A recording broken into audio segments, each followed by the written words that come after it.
रक्षाबंधन से पहले केंद्रीय कर्मचारियों को सरकार का तोहफा, महंगाई भत्ते में 4% की हो सकती है बढ़ोतरी।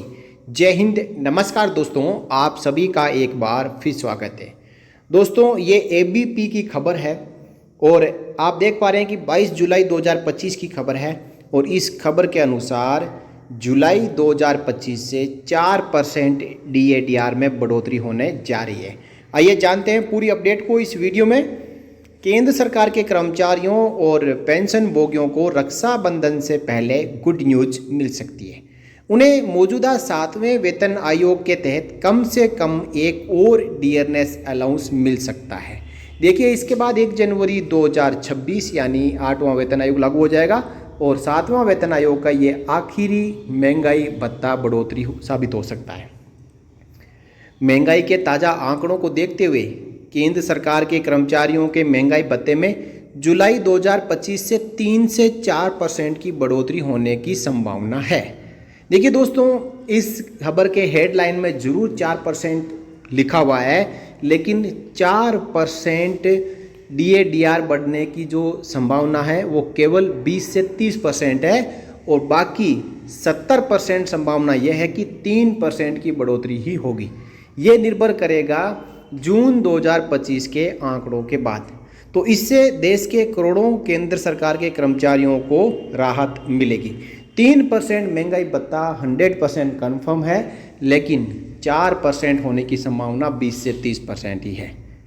देखिए, ये हम सबको पता है कि साल में 2 बार डीए और डीआर की गणना की जाती है और मार्च में जो डीएडीआर बढ़ा था वो जनवरी 2025 से लागू हुआ, वो केवल 2% ही बढ़ा, यानी 3% होना था, लेकिन राउंड ऑफ के फॉर्मूले के कारण ये 55.99 पहुंचा और 0.01 की वजह से ये 56% नहीं हुआ और मौजूदा समय में कर्मचारियों को जनवरी से जून तक 1% का घाटा सीधा सीधा हो रहा है। अब देखिए, डीए का जो कैलकुलेशन है वो कैसे किया जाता है। सब कुछ निर्भर करता है AICPIN के आंकड़ों पर। All India consumer price index for industrial workers के आधार पर मजदूरों के लिए महंगाई भत्ते का कैलकुलेशन किया जाता है। AICPIN इंडेक्स देश के 88 औद्योगिक केंद्रों के 317 बाजारों से जुटाए रिटेल कीमतों के आधार पर जारी किया जाता है।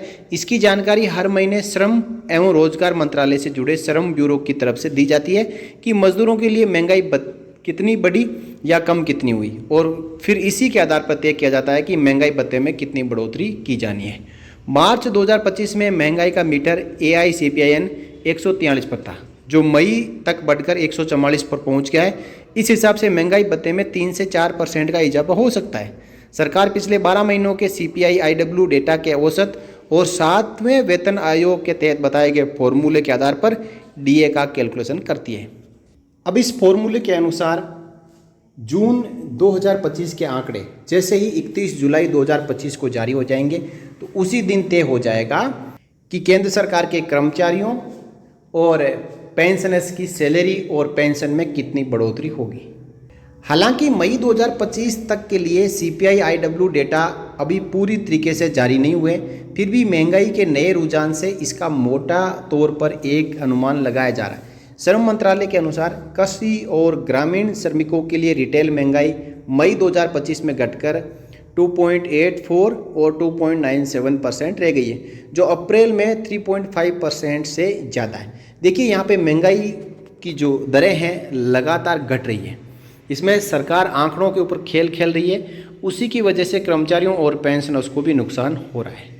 CPI-AL और CPI-RL दोनों मामूली रूप से घटकर 1305 और 1319 अंक रह गए, जो ग्रामीण मुद्रास्फीति में गिरावट को दर्शाता है।